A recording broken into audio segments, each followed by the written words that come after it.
again. Again, Tiff. Come on. Why haven't you learnt your lesson?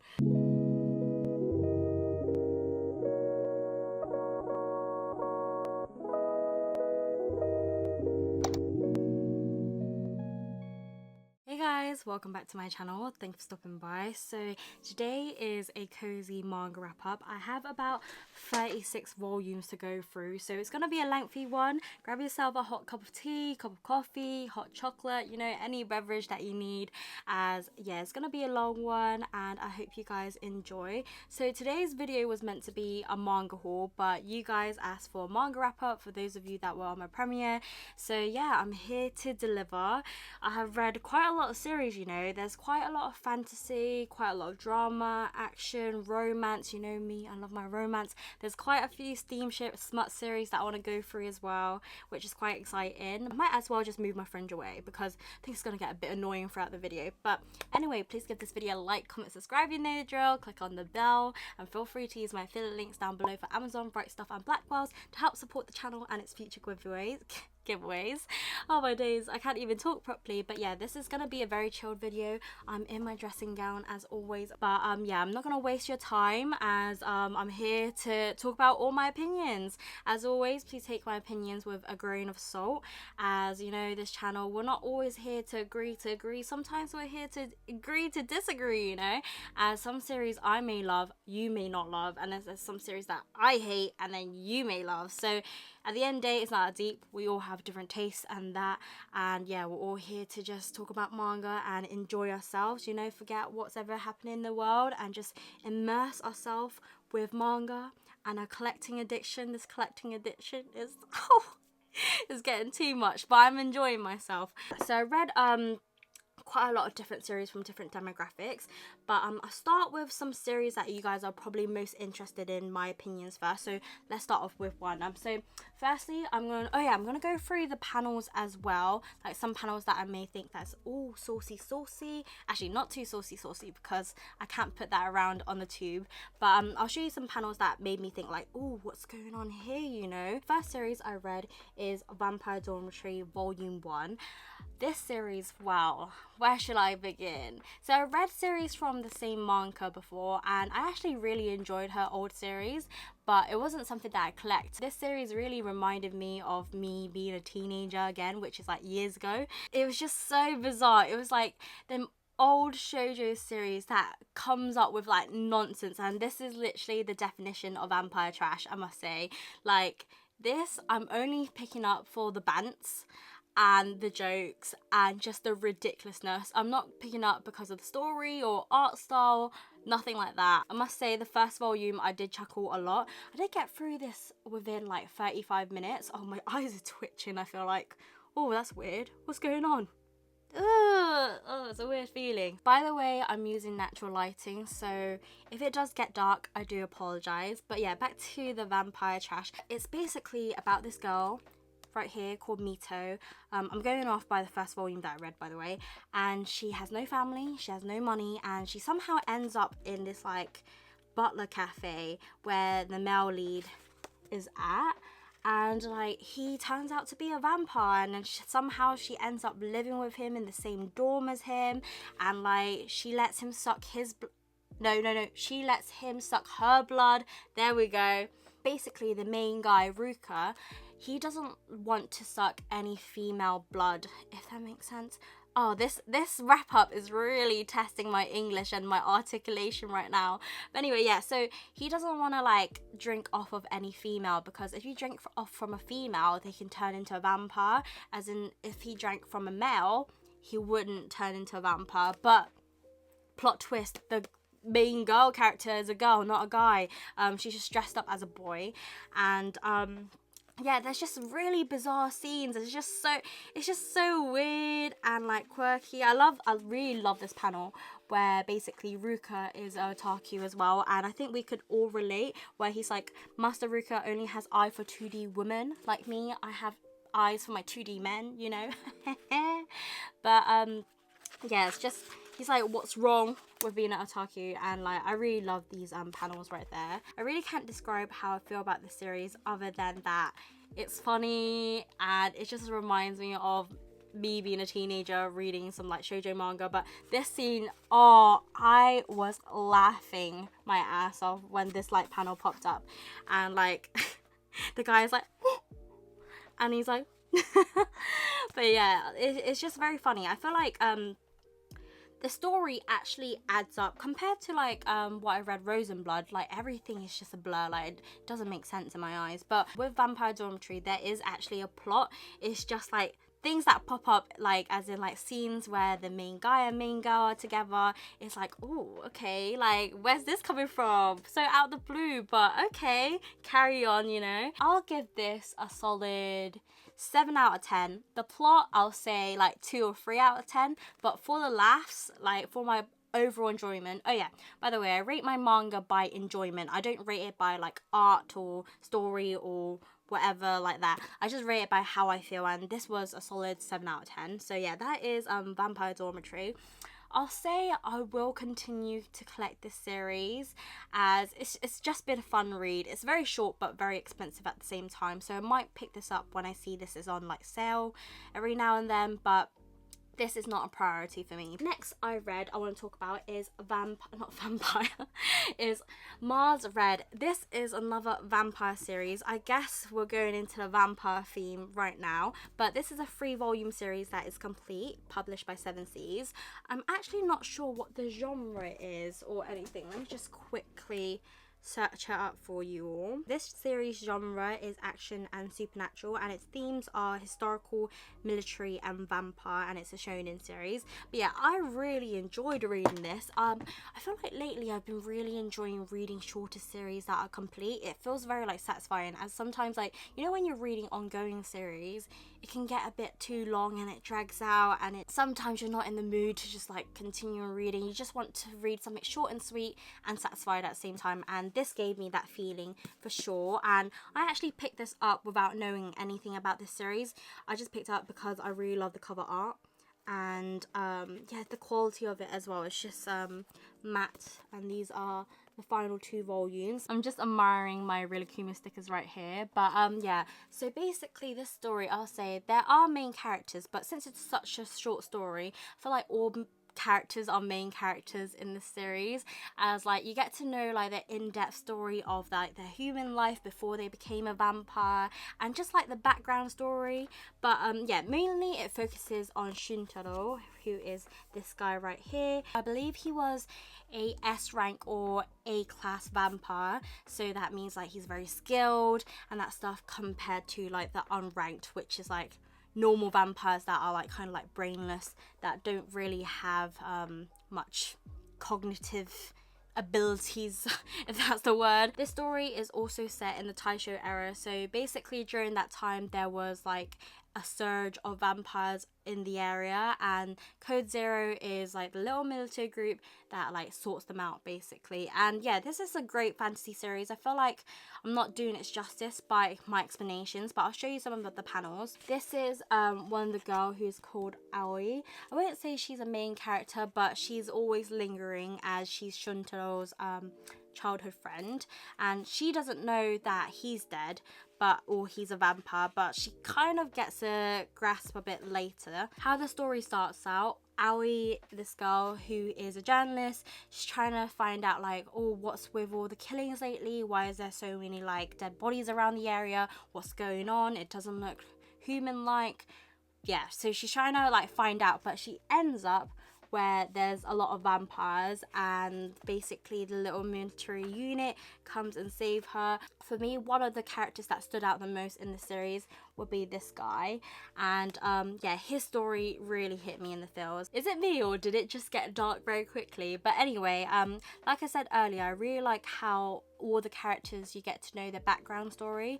And in volume 1 there's a part where every vampire in the vampire unit, when I say every vampire, it's not even like a lot, it's only like 4 of them, they basically go back to their loved ones and say their final goodbyes, and that scene really touched me, and I'll show you that. So like I said earlier, I really like this guy character, and he basically went back home to see his wife, and it was just a very beautiful scene where this just nearly ate my manga. He's just spending some precious time with his wife before he says his final goodbye and that, and yeah, that part really touched me. So the next volume I've read is a one-shot, and it's Look Back. This is a series that is by the same manga as Chainsaw Man, and yeah, I'll say this was a very bittersweet short read. So with the story, it basically shows like the development of the two girls' friendship, and like I said, unfortunately it doesn't end too sweet, but it really made me reflect on like jealousy a lot in this series. Like, jealousy can come in different forms of ways,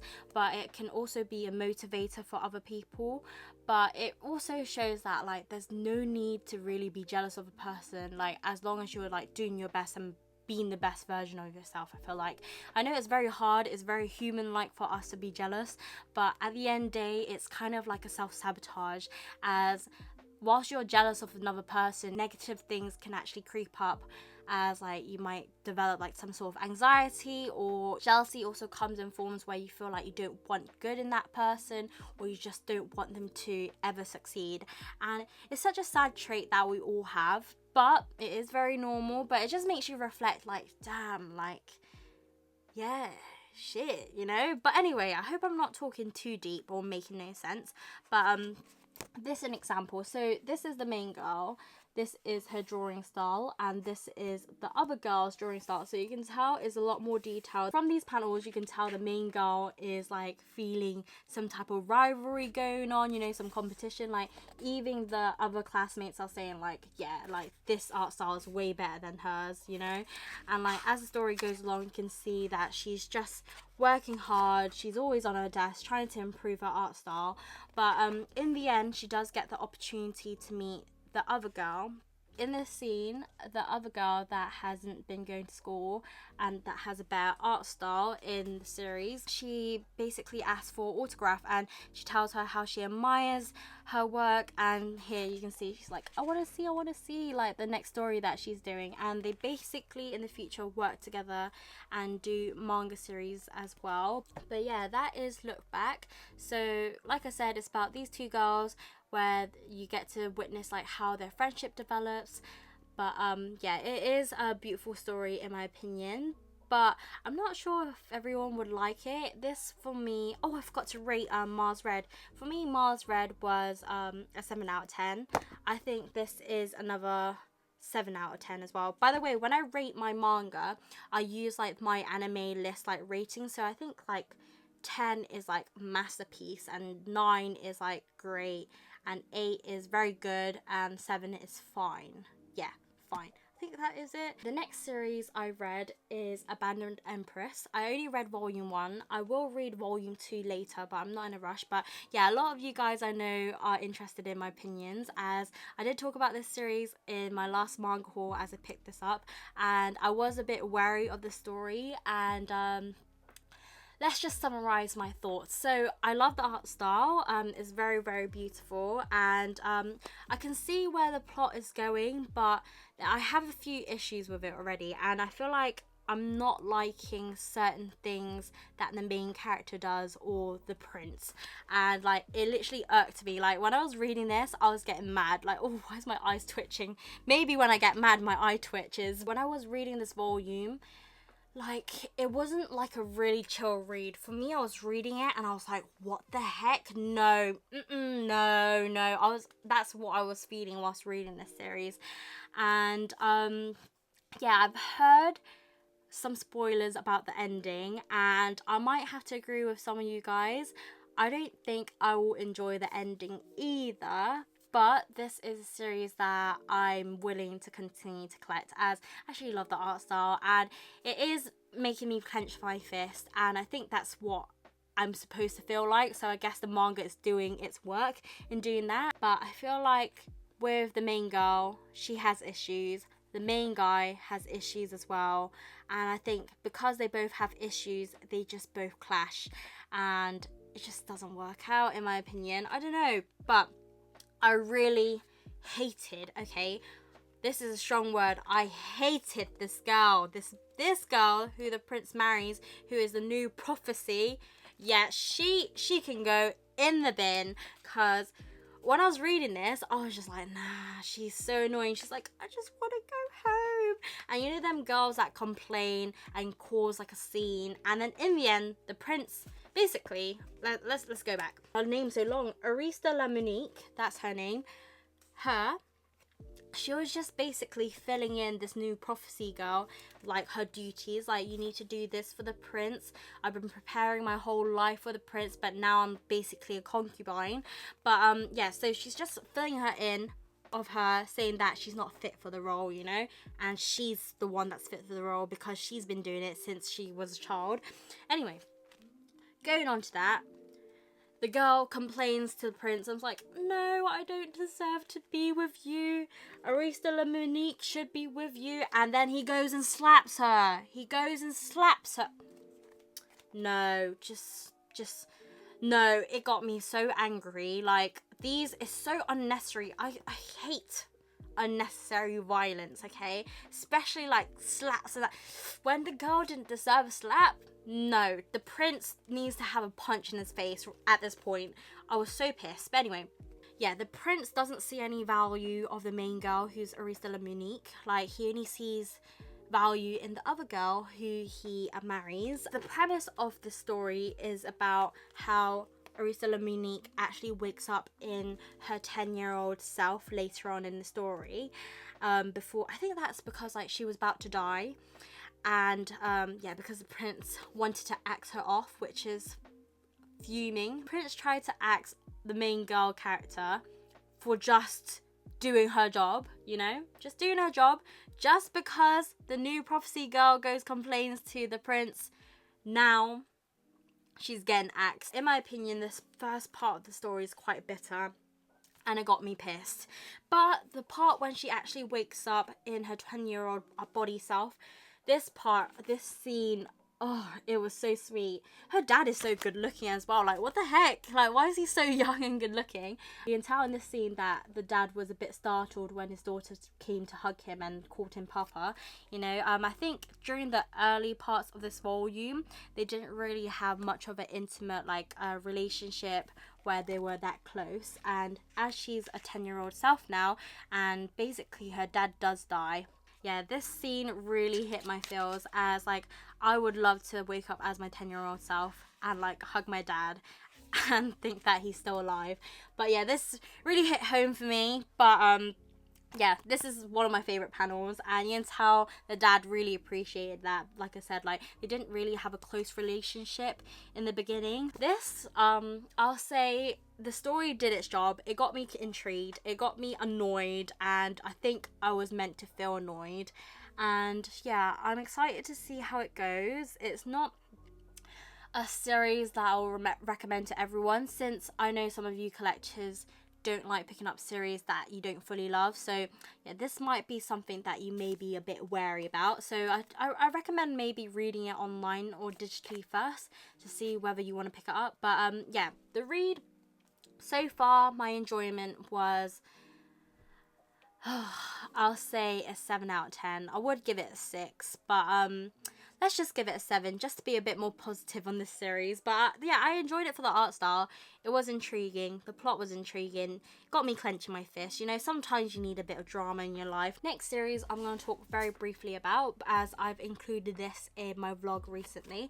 But I'm just going to show you some panels of Ladies on Top. So this is a steamship line. Smut series, you know, me love my smut. But anyway, it's about a romance between the girl and this guy right here. They're both pretty hot, I must say. Like, even look at the back, the smooch. Anyway, this is, I'll say, it's a very cutesy romance series. There's nothing really much going on other than like some things in a bedroom, and you basically see how both characters, like, they get vulnerable with each other. You get to learn like what are their kinks, you know, what they like, and one of the kinks is ladies on top, which I didn't understand. I thought it was a certain position, but no, it meant something else, and you guys will find out when you read Ladies on Top. You know, I think now I know what it is. Oh, I was like, how daft was I to not know that? that's what it meant basically. But anyway, this series basically is complete. I think there's only like 5 volumes, but yeah, it even says power play at the back. I think I should have got that from the beginning. But anyway, it's about this girl who have been in relationships where there's always the guy just being the more dominant one, and she doesn't really like, she doesn't get that, you know, turned on from that.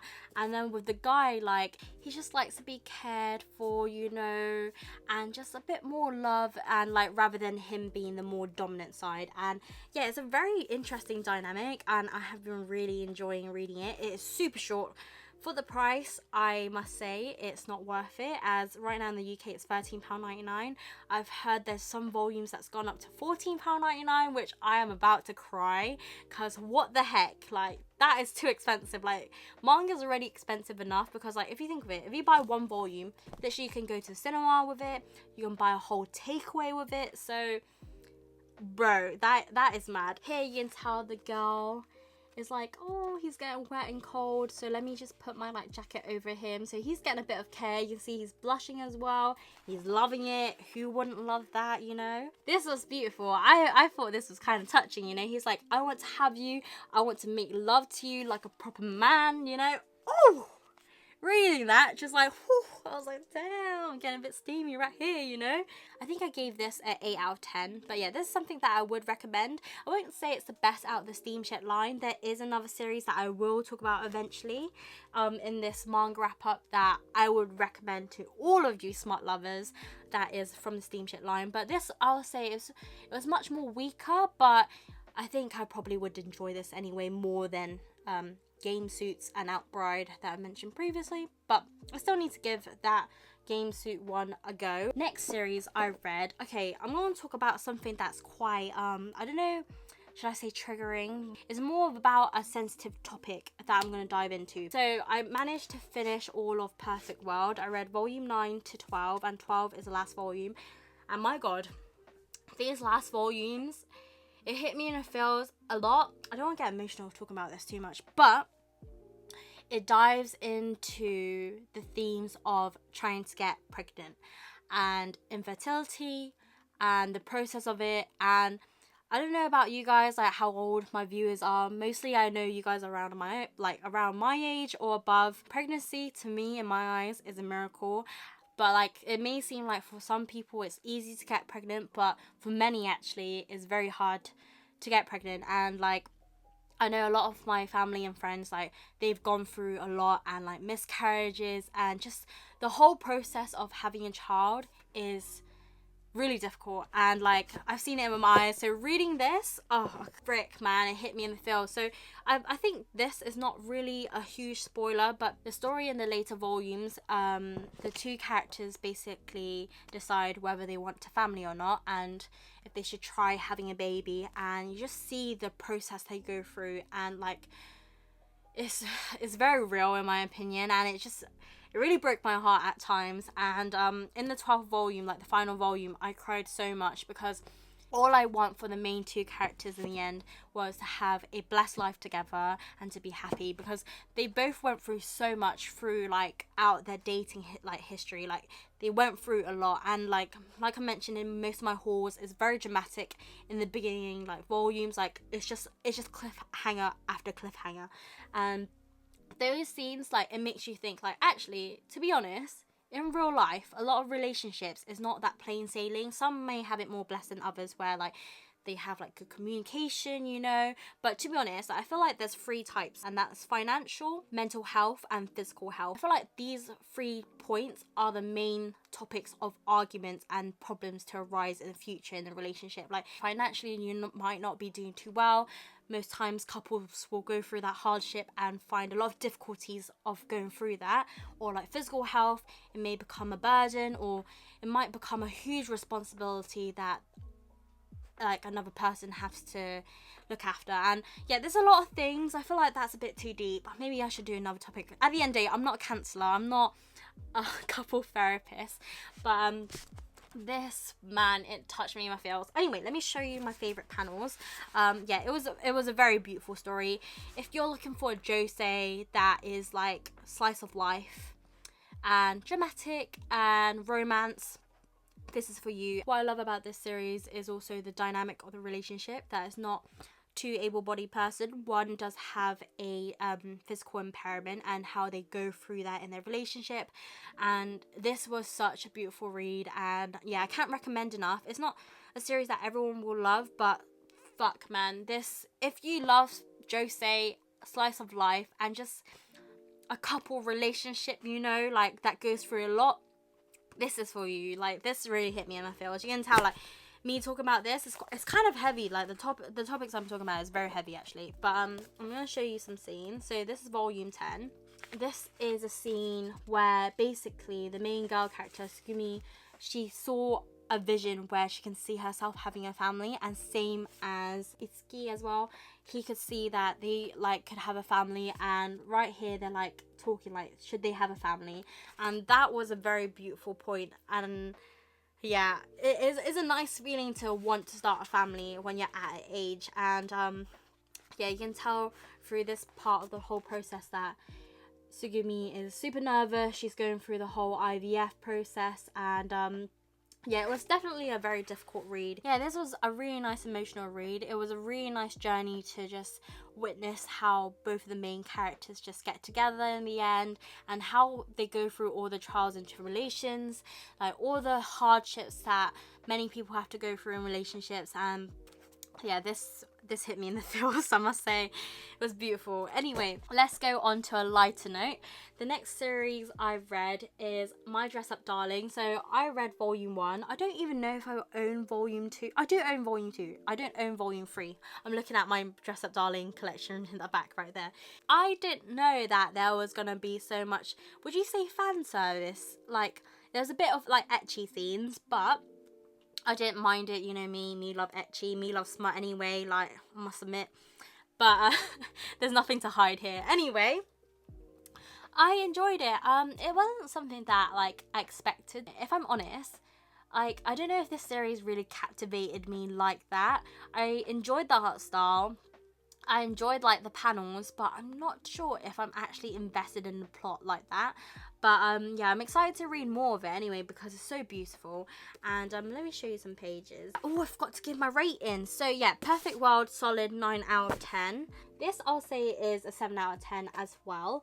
And I really like this panel where like the main guy is measuring up the main girl, and he's like thinking, like, he's trying to hold himself back. He's like, I'm just measuring her. It's like restraining himself, like thinking that I'm not thinking any of the bad stuff, you know.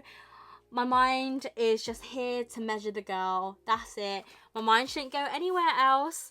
And like, he's just restraining himself, and it's just so funny. The main characters are very likable people. So yeah, there's nothing that I can say badly of this series. I just really enjoyed it, and yeah, I would recommend actually. It's a nice thickum as well. It's quite thick compared to my other volumes that I've showed so far. Next series that I finished recently is Living Room Matsunaga-san. So you all know this is an age gap series, and I feel like these volumes really talk about like the age gap differences and the dynamic of being in a relationship that has an age gap. Like, you know how everyone has different life stages when you're at age, and this you can tell because Miko is a high school student, and of course Matsunaga-san is a full-time male. You know, he has his own responsibilities and that, and Miko is just in such a different life stage. And I feel like you can tell when there's a bit of an age gap, there's always going to be some sort of like communication issue. Like, there's going to be miscommunications, there's going to be certain arguments, and I think these last volumes really showed it. I must say, like, I wish there was an extra volume for the ending. I feel like, I wouldn't say the ending was rushed, but more like I want to see more of Miko and Matsunaga-san living together, just them two, as the series does end up, of course, them two being together and moving out. But yeah, I really enjoyed it. I would say that this is a series that I recommend. I give it a solid 8 out of 10. And yeah, I've just been really enjoying the journey. And there's one character I mentioned in my last birthday manga haul that I really enjoyed, and I just want to show you scenes of it. So, oh, these two characters as well. I really love the development of these two characters. These are my favorite panels as well. This panel, whoo! So I absolutely love this guy character, and if I could, to be honest, I really like Matsunaga-san and Miko together, but I really like the sweet boy type. If I could choose a guy to go for in this series, I'll definitely choose him. Like, he's such a sweetie, and I love it. You can tell, like, all he sees is just Miko, you know? There's nothing else, and all he wants is the best for Miko. And this was such a touching scene where he confesses, and oh my god, I love it. And then there's a scene where Miko is very depressed because she basically wasn't able to communicate what she actually wanted to Matsunaga-san. And Matsunaga-san, of course, he's not a mind reader. He doesn't know what Miko's thinking. And she's getting all upset here. And in my head, I'm thinking, girl, you need to go through life to understand that you need to communicate, because this should not be going on. Yeah, this scene, I thought, like, come on, Miko. Like, you should have told him, Matsunaga-san, that it was your birthday and you want to spend time with him, you know?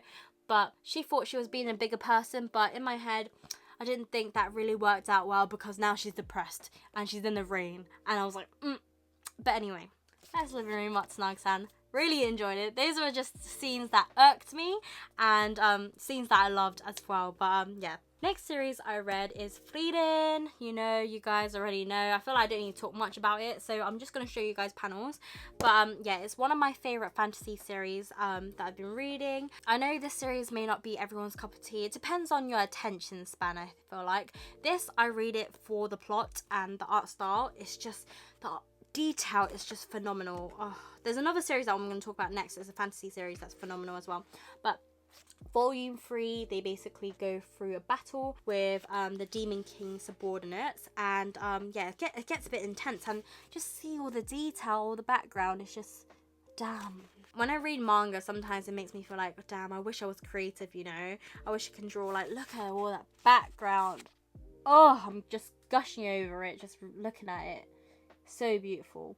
And then Volume 4, I think it's going into a new arc. There's a scene in this page that I absolutely love with Himmel and Frieren, like their interaction, where Himmel basically asks Frieren, like, what do you want, you know, and he actually gets her a ring, and that is so beautiful. You can tell, like, Frieren, like, from, he even, like, goes on down one knee. I don't think Frieren knows what symbolism this means, but this was beautiful when I read this. But, yeah, absolutely love this. It's sad that time passes and, like, life still continues. It just makes me deep about life sometimes. I'm like, oh, don't want to think about it too much. It gets me a bit depressed. Even in this scene got me a bit touched, where Frieren was saying that she'll carry on this guy's memory in the future. And yeah, that made me deep life even more, you know, how little time we have. But anyway, moving on, let's go a bit more light-hearted again. I feel like with this manga wrap-up, I'm just going through like deep talks, and then we go a bit more light-hearted, then we go back into the deep talks again where we're reflecting. But anyway, the next series I read that I've been binge reading is The Witch and the Beast, and I'm pretty sure a lot of you guys been like wondering what my thoughts are on this series, and I must say, this I highly recommend. 9 out of 10, solid. Like, oh, did I get Frieren? 9 out of 10 as well. I'll read it for the plot. The plot just enticed me. The art style, freaking hell. Like, I didn't know the art style was that good until reading it. I was like, oh my god. The manga is a genius. He's a genius. This series is a dark fantasy that I enjoyed. Like, the style of, like, all the costumes. Oh, just let me just show you. The story is based on these two characters going on a journey to find the witch that casted a spell on her, Godot. I can't say her name. I can't even speak. I can't even say her name. Godot. I ain't gonna even attempt. When I read, I just basically just skip her name. Like, my brain just be like, skip.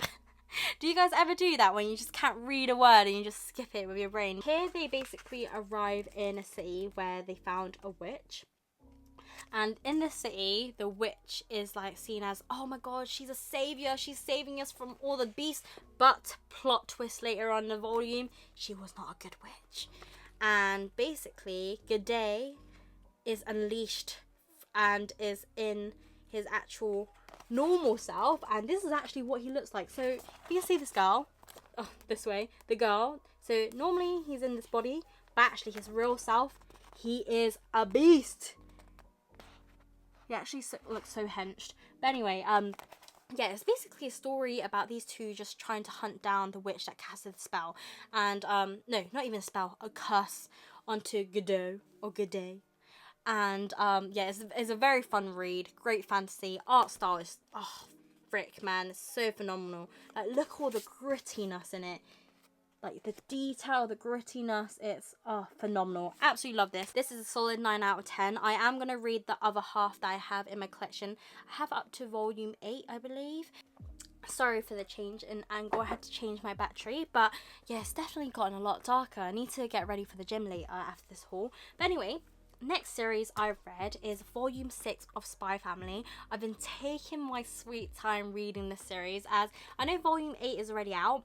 Still haven't got my hands on it, as every time I go for Forbidden Planet it is not there. So I'm planning to read like volume 7 and 8 together, so that's why I've been taking my time. So I've just read volume 6 recently, and this was such a fun volume to read. So with this volume, it focuses mainly on a mission that Twilight and Nightfall has to go through, where they had to pretend to be a couple and go through a tennis match and win the tennis match in order to get this painting or picture where to find some information about something. This is what Nightfall and Lloyd looks like before their tennis match, and basically this tennis match is so rigged. Like certain people, like in this scene, let me show you if I got it. Yes, I do have it. So in this scene, the other team is like, I don't know, they're injecting some tren in them, some type of steroid, and this is how they're looking after. So them lanky old selves looking like this, and then they look like this after.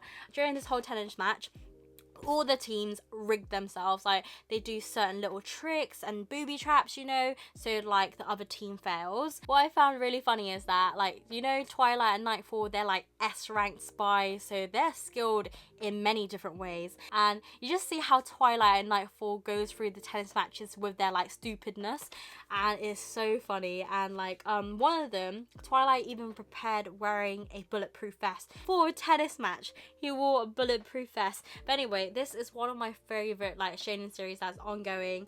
I haven't started season 2 yet, as I'm waiting for more episodes to come out to watch it, because like sometimes it's a bit sad like watching an episode each week, but at the same time it does get me through my week. I still haven't watched episode 2 of Chainsaw Man yet, as I'm planning to read all of the first part of the manga before watching it. If you guys been following through Spy Family, you know that, like I said, Nightfall is in love with Lloyd, and she feels like Yor doesn't deserve Lloyd, but we know Yor deserves Lloyd, Lloyd deserves Yor. You know, they are meant to be. I can't wait for them to be an actual real couple. I'm crossing my fingers, yeah. I know they're fake family, but I want them to be real, like, so badly. But anyway, here is where Nightfall, basically, she has another tennis competition between Yor, and of course Yor, being the assassin she is, she beats Nightfall, and here's Nightfall crying on the way home, driving back thinking like, okay, yes, I don't deserve to be with Lloyd. Should I give a rating for this volume specifically? I'd say this volume was a 9 out of 10 for me, as I just had so much enjoyment out of it. But anyway, next series I read is volume 2 of Skip and Loafer. I've been really taking my sweet time with Skip and Loafer, as I really don't want to like read all of them in one go and wait for the next volume. So yeah, I've been savouring this as well. This is a seinen series, I believe, and it's about this main girl who goes to the city and studies, and you see her like develop like friendships and getting adjusted from being a country bumpkin to city girl life. I don't know how to say it, but I feel like, I wouldn't say the girl is dopey, but more like she just has such different perspective on many things. And like when you read the story, she's like, even here, this girl has been like pretending to be so friendly with the main girl, but no, she's actually quite nasty. And in the main girl's eyes, so like she actually appreciated her, you know, and like she's kind of like thinking like, why, like I've been so nasty to you this whole time, like why do you even see me like that, you know? And I find it quite touching. I don't know, I really like the dynamic. It's very wholesome in my opinion, very slice of lifey, this series. It's been a breath of fresh air, to be honest, reading this. But yeah, that is a Skip and Loafer. Next series that I had to reread, and that is Blue Period, as I'm planning to binge read this series next week. That's the thing with like keeping up with ongoing series. Like for me, I have to either binge read it or I read one at a time, but a lot of the time if I read one at a time, I forget what the story is about. This volume specifically is about the main guy character trying to get into our art university and wanting his mum's support.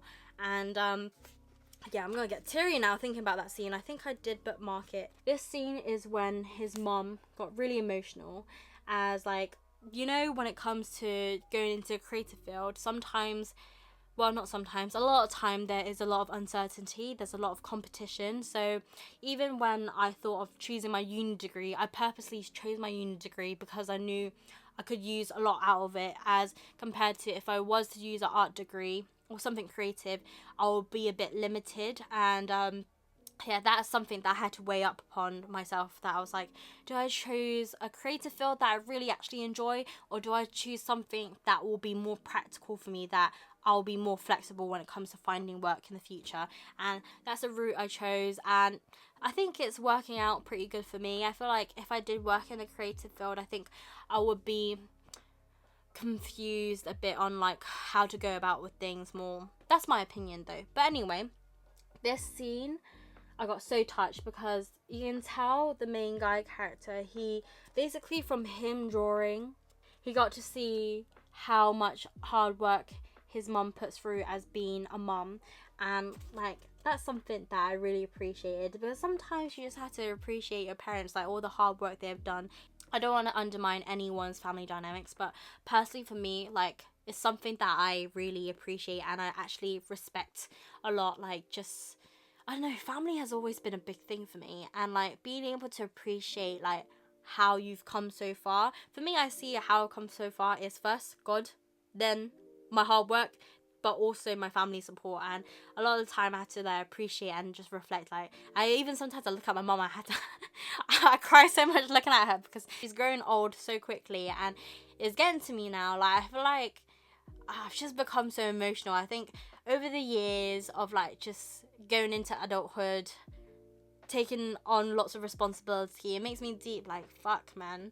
Like, am I ever gonna feel like I'm successful, or am I ever gonna feel like I'm actually taking the responsibility well?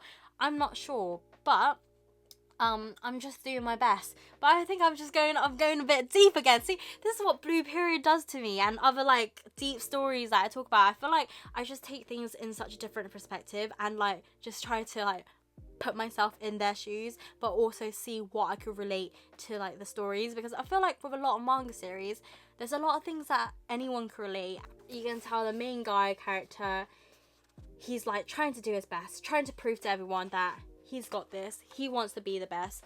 And right here, like this was quite emotional. I feel like a lot of the times, I don't know about you guys, but I feel like I always put a lot of pressure on myself to prove that I can do it, you know. I think that comes from also losing my dad at a very early age, so I feel like I had to like get things on top of the game, and I think I lost a lot of my childhood from that because I'm just like rushing myself to mature. So yeah, I think there's a lot of healing that I need to go through. Anyway, too much. Keep on sharing too much. What's with this wrap up, man? The next series I want to talk about is a smutty series. Let's just change the topic. I keep on going from lighthearted to deep topics. I'm back to lighthearted. So, lighthearted. Let's go with this. This, man. Oh my goodness. This has been one of my favourite reads I've read this year, and it's just only one volume, and that is I'll Never Be a Crown Princess. So with this series, I believe it's an isekai. I'm pretty sure Kate Tins's manga is proud of me, you know, with all the isekais I've been picking up lately. Most of them are just romance and smart. But anyway, I will dive into deeper genres later on as I continue my collecting journey. Anyway, smut series. It was saucy. This was saucy. Okay, let me start the series. So it's about this main girl character, Lily, who has memories of a life in Japan. So like here right now, but I'm in the UK, sadly, not Japan. I would love to go to Japan. Hopefully, fingers crossed. I would love to go again. The last time I've been was back in like, I think 2016. So it's been a while since I've been back in Japan. But anyway, so it's about Lily, who has memories of a different life, and now she is a noble woman who comes from a family that is from noble people. Look at my explanation skills, on point right now. With Liddy, she is the fiance of the crown prince, and yeah, it's some sort of like arranged marriage. And basically, if you lost your virginity before you married to a royal, the marriage is basically invalid. And in her head she's thinking, oh my god, great idea, let me go to like this event and go for a one night stand, so when the prince comes to me I'll be like, yeah, I lost my virginity, can't marry you bruv, yeah, see you later, bye bye, don't want to be your crown princess. That was her plan basically. The plan absolutely failed because where she went, the guy was the prince. I know, shocker. This is so juicy. Oh, even flicking through the pages get me excited. Anyway, let me show you. So they go to like some like masquerade. Is that the right word? Masquerade? Yeah, masquerade ball. I'll correct myself if it's not the right word. But anyway, they go to a ball where people basically look at each other and be like, yeah, you wanna do bits? Yeah, let's go. So here, the prince had eyes on Liddy, and Liddy's like, oh, okay, let's get jiggy right now, you know? And yeah, that was her main motive, to get jiggy with this guy so that she doesn't marry the prince. But unfortunately, well, I won't even say unfortunately, the guy was actually the prince, and she finds out later. So they go on to do bits, and the do bits are very, very saucy. They go through rounds, and wow. they go through rounds. Anyway, so the next day, the prince goes to find Liddy and propose to her. And she's like, no, you know, but he's like, bro, I already took your virginity, it's not that deep, like, you slept with me last night. Here's where the prince is like, finally, I can have you, Liddy. The thing is, with the prince, yeah, he's like head over heels with Liddy. He doesn't even know her like that, like, he just slept with her and like, just love at first sight, you know. But Liddy, nah, she wasn't. She had a great time, of course, like, you know, yeah, she didn't expect that. She lost her virginity to the actual crown prince, and yeah, she's a bit bummed out with that. This was a fun panel that I bookmarked for you guys. But yeah, I can tell the romance is gonna get juicier and juicier, and I really can't wait to read more. But the volumes are coming out super, super slow, so I don't know what to do with life right now. I have no idea. But yeah, that is I'll Never Be Your Crown Princess. Solid 10 out of 10. Like, frick, that was, oh, good. I don't know, did I give ratings? Yeah, 7 out of 10, 10 out of 10. Next series I read is A Sign of Affection. You guys know, one of my favourite shoujo series that is ongoing, you know. Very, very slow with releases, but it is what it is. In this scene, it was so cute to read, where the second main lead was saying that how Yuki looks at him when he signs, and yeah, there's some scenes that were so lovely. I loved it. Man, I really love the second lead a lot, but I do love Itsuomi. Like, I'm so conflicted right now. But you guys know, it's about a romance about Yuki and Itsuomi. Itsuomi is like, basically, if you could have a like checklist or tick box, he's like ticks all the box. And Yuki is a shy girl who hasn't seen much of the world, and also she has a hearing impairment, so she does a lot of sign languages. And also Itsuomi is really interested in Yuki, and that's how they got together, you know. And the dating and the scenes are so cute. So they go on this date where they take pictures in this volume, and the way Yuki looks at Itsuomi and the way Itsuomi looks at Yuki, this is too much for my heart. It's so fluffy. I love it so much, and I can't wait for more. I can't wait for volume 6 to be out. But yeah, solid 9 out of 10, you know. Always 9 out of 10. A Sign of Affection ticks the boxes, man. Not looking forward to reading Shortcake Cake, but I'll update you guys next time when I do. But anyway, next series I read is Solo Leveling. This is a manhwa, or a webtoon, should I say. I think you can read it on the webtoon app, actually. I'm going to give a warning for the next minute or so, because for me, when I saw this scene, I actually shat myself. Like, the drawing was a bit too, like, scary for me. Anyway, I'll show you what I mean. So, Solo Leveling is about this guy. He doesn't look that hot in the beginning. Let me show you what he looks like. So, the main guy, this is what he looks like. This is, like, the first page of the volume, and he's an E rank hunter. Basically, hunters are ranked by, like, I think S rank, A rank, B rank, D rank, and so on, and E rank is literally weak as F. And they basically go into these like missions or caves to beat things, and that basically increase their rank, and that's how they earn money as well. And this guy, the main guy, he is poor. He's trying to make a living just for survival, and so he does all these dangerous missions and goes into like these B or D rank caves when he's E rank, and he's a lot of the time he's like dying, but he managed to survive. Anyway, the story goes along in the series. They end up in this cave place where They're not sure what the rank is, but it is. They should not have gone in there, okay? That's what I should say. There's this part where they go in and like it's just they're set to all die and it's so scary. And okay, be prepared. Okay, 3, 2, 1. Fuck my life. This scared the F out of me. When I turned to this page, whew, I got goosebumps. I got chicken skin. Like, the artist drew him so well. Bless his soul, rest in peace. This series does have a light novel as well, but I feel I'm very bad at explaining it. But it's a great action and fantasy series. And in the end of volume 1, the main guy character does survive. And yeah, he basically is entered into some gameplay thing. And yeah, it's very interesting. I don't know how to describe it other than I love it. And this was a solid 8 out of 10. So the next series I'm going to talk about is a series that I've been loving. It's a shoujo series. It is complete in Japan. So we only have, I think it's either 10 or 12 volumes long, the series. So we're literally halfway there. This is not just fluffy. How would I say it? This series, I feel like it represents quite a realistic high school romance in real life, as it's not like them fluffy series where it's like, oh my god, the guy hold my hand, oh my god, the indirect kiss, you know, oh my god, there is aspects of that, but there's more. How the story starts is that Eriko, she is a pervy girl, and she has this Twitter account called Lovesick Ellie, and all she does is fantasize about Omi all the time. Like, before they even got together or he even knows of her existence, she just tweets about him every day. Yeah, just all her fantasies, you know. Literally, after a few pages, Omi does find out about Eriko, and they start learning more about each other, and it is so cute. Even he confessed and he's like, are you prepared for me to love you? This was so sweet. Oh my god. But yeah, like I said, like, it's quite realistic in a way where like it is quite innocent, but there's like, you know, when you're like, oh, you kiss. It's not just, oh, you kiss. The girl's fantasizing, oh, is there more things he's gonna do to me? He's gonna touch me up and all these stuff. These are quite realistic in a way, which I feel like some shoujo manga don't even like add in these little thoughts. And yeah, I find it such a cute series that I really enjoy, and solid 9 out of 10.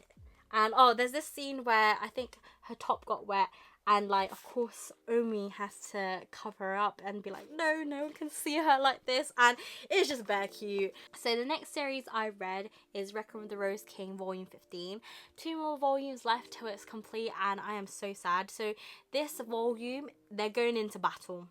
And I am not sure what shit is going to go down, and I'm actually shitting myself because this is one of my favorite series and I've been loving it so much. And I feel like if I was to be able to binge read it all over again, I think I'll love it 10 times harder. I'll show you some panels that are not too spoilery. Oh, the art style is so beautiful.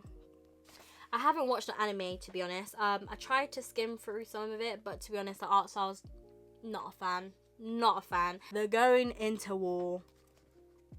I'm not sure how things are going to work out, but fingers crossed it's a good ending. Like, I'm double fingers crossed, quadruple fingers crossed, crossing my toes as well right now. If you're into something that's quite plot heavy, political and fantasy as well, there's also gender bender in the series.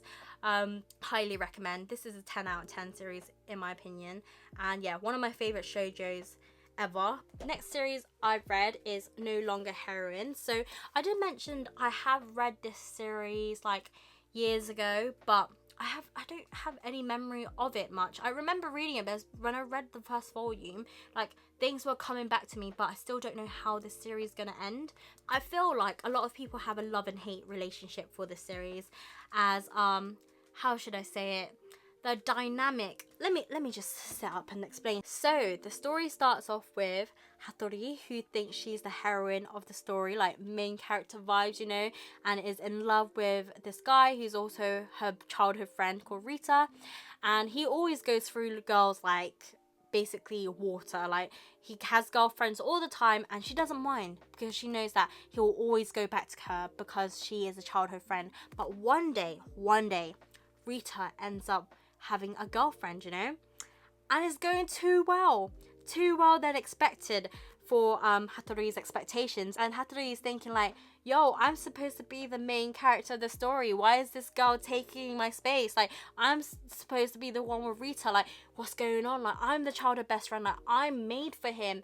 But then she realized this whole time that she's been friends with Rita, she has not once confessed to him. In Hattori's head, she's thinking like, shit, like, if I confess to him, like, would he have started to like me? Like, oh, like, she's starting to regret and thinking like what ifs and that, and like ways to go about if like she has a chance with Rita anymore. But of course, no, Rita is in a happy relationship with this girl. But let me tell you, this story, I give it a 7 out of 10. However, fuck, this, even the way of explaining it, you can tell this story, I know is gonna be, whew, it is complete, by the way. I will continue to collect this, but the characters, oh, this series will 100% make you want to clench your fist, because some of the stupid stuff or the characters,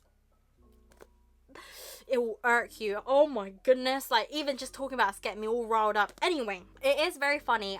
What I love about this series as well is the main girl character. She's not the typical fluffy innocent girl, you know. Well, she is innocent, but what I mean is like, she's not the shy type of girl type. She has lots of funny facial expressions. Even in this panel, you can tell like Hattori is like got all these funny faces. And yeah, basically Rita here, he's the main guy character, ends up with this girl, and that girl, oh, she is so freaking annoying. I'm gonna mention a very hot take, okay? Let me know down below whether you're a guy or female.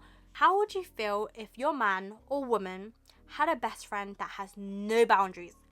No boundaries. Personally, okay, I believe when you're in a relationship, there should be some boundaries set in place with some friends, okay? Just not just in case, it's just out of respect for the other person and also yourself, and some safety, of course, but and also respect for your partner.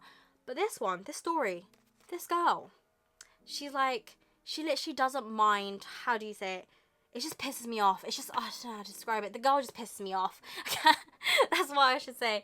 Like, the main guy is pissing me off as well. It's because he is now in a relationship, but he has not set one boundary with his childhood friend, okay? He's just misleading her and leading the main girl on, knowing that she likes him. So there's a point where the main girl does end up confessing to him, and like, yeah, even here, like, Rita was like helping out Hattori, and in the end, of course, he goes back to his girl because that's where he belongs in the relationship. And of course, Hattori is so upset. But anyway, near the end of this volume, it got me so pissed because Hattori is like, don't leave me, and then Rita goes, oh, don't worry, I'll always be there for you, but me gotta go because I got a girlfriend, and you know I can't return your feelings, but yeah, still carry on liking me, okay? And he's just been leading this girl on, and it pisses me off, man. I don't know how you guys feel. Like, let me know how you guys feel about this series. I actually, like, the thing is, when I say I'm pissed off, to be honest, I actually love reading the series. I feel like it's giving me all the reactions that I should be reacting, and I feel like the author's doing a good job in that. The author actually talks about her love life experience in these little panels and how she hasn't had much luck as well. But to be honest, she was only 26 though when writing this, and she was bare young to be thinking about whether she needs to settle down. But anyway, everyone has their own opinions of when they want to settle down. But I'm just going so off topic. This got me so heated, like, on another level. I didn't expect it to get me this heated, but I hate when people don't set boundaries. Like, it's such a waste of time. It's a waste of time, okay? But I guess, am I wasting my time reading this? I guess not. I don't know. I'm wasting my money. I don't know.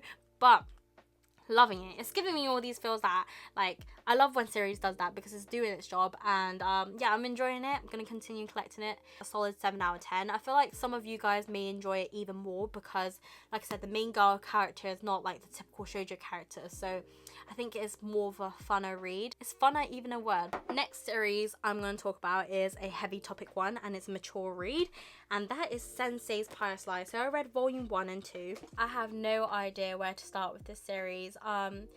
It's definitely a uncomfortable and triggering read, but I actually enjoyed it for what it was. I give my rating an 8 out of 10. But yeah, this series, there's a lot of rape, there's a lot of abuse, there's a lot of manipulation. just lots of fucked up stuff, not gonna lie, and it has been a heavy read, to be honest. I have different opinions for each volume, so I'll talk about volume 1 first, and then I'll talk about volume 2. So volume 1 was more like, I feel like a lot of the things was very shock factor, and like what I really felt so uncomfortable. This is not a spoiler, by the way, because it says in a blurb. Basically, the main girl character, Mizuhara, and she is a teacher, and she has a situationship with her best friend's fiance, and the situationship started from early days, literally when her best friend introduced her boyfriend, which is now her fiance, to the main girl character, Sensei, or Mizuhara, and from there he literally had okay, I'm gonna talk some sensitive topics and my eyes are twitching. Like, I think this whole video is like, I think when I'm talking about something that I'm irked about, my eyes are twitching. Anyway, so basically the fiance, he has a kink for virgins and take away their virginities, and basically he set eyes on her the first time he met Sensei, and he basically, you know, and it made me very uncomfortable and triggering. But for what it was, I actually enjoyed like the story and the plot of the first volume. So the fiance would literally, whilst the main girl character is at work in school, he'll call her and be like, yo, I'm outside, let's do a quickie. And it's so bad. It's so bad. Oh yeah, I really don't like it at all. He actually took private pictures of her and tried to what's it called? Was it blackmail? That's the word, yeah. The fiance tried to blackmail the main girl character, and yeah, he's like, you good? I still got photos of this, and it's just, man, it's heartbreaking, man. It's bare sad. It's such an uncomfortable read, but the plot is so interesting. Basically, with the first volume, like, the sensei, main character, she's conflicted with all her feelings because she knows what she's doing is not right, but at the same time, she just doesn't know how to get out of her situation, and that's what the sad thing is about. And she has no one to share it to because she can't even share it to her best friend because it's her best friend's fiance that's doing all this stuff to her. And yeah, in the end, she shared with one of her students, and she got to be vulnerable, and here her students really want to help her. This made sense, okay? All this made sense, but the second omnibus, literally at this moment in time, I have no idea what the direction of the series is going. I don't know if it's positive, I don't know if it's negative. Like, things are just coming out of a way where I'm like, it's just getting messier, you know? I don't know what this student guy is thinking at all, and like, what's his relationship with Sensei, because I am confused. Like, what is going on? I don't know if you guys are feeling it, but I'm enjoying it. That's the thing, I've been enjoying the series. It's so triggering and so uncomfortable, but I've just been really enjoying like the plot and that. So yeah, I'm just more confused of like, what is going on? How is this gonna end? Is this even gonna end good? Because the way it's going down, shit is sad. Like, it is sad and very uncomfortable to read, but solid 8 out of 10. If you want something mature to read and something that's quite triggering, then this may be for you. Lastly, the last series I read for this manga wrap up is Asadora, and this is volume 5, and I think this is my favourite volume out of all the volumes of Asadora. I feel like things really picked up in this volume, and so far from what I've read, this series is definitely a binge read series. I feel like it's very hard to read as an ongoing series one by one. Volume 5 of Asadora, the fighting the monster now. Asadora is on a plane. She's trying to tackle this beast, trying to make sure that they make it for the Tokyo Olympics. And yeah, it's been a very fun, intense, and like dramatic volume, I feel like. Even in this panel right here, the scientist guy is trying to decipher his like professor's notes and that stuff to figure out how to kill the like monster. And like, yeah, it's a bit intense, and I really enjoyed it, this volume. I think, like I said, it was a lot more dramatic and things did pace up. Here, let's see, the lady here doesn't want anything to happen to Asadora. If you guys have read this series and have read up to volume 5, I wonder if your opinions are very similar to mine as well. But yeah, definitely it picked up a lot more, and I really enjoyed it. But yeah, that is all for this manga wrap up. I feel like I've been talking for days, and like my face is starting to feel a bit stiff. Like, yeah, but I hope you guys enjoyed it, and hope you, I don't know if it's cozy anymore. I feel like I really ranted in this manga wrap up, and I hope you guys enjoyed it. Did I give my rating for Asadora? 8 out of 10. Yeah, that is all from me for today. I hope you guys enjoyed this manga wrap up. Have a lovely day, lovely week, and a lovely Monday. Hopefully my videos are blessing your week as well on your Mondays. Hopefully, fingers crossed, and you guys are enjoying my consistency and all my content. But yeah, winter's coming, guys, so look after your health, and whatever you're going through in life right now, I'm sending all my love and hugs to you all, you know, virtual hug coming, you know. But yeah, that is all from me, and yeah, thank you for watching. Bye.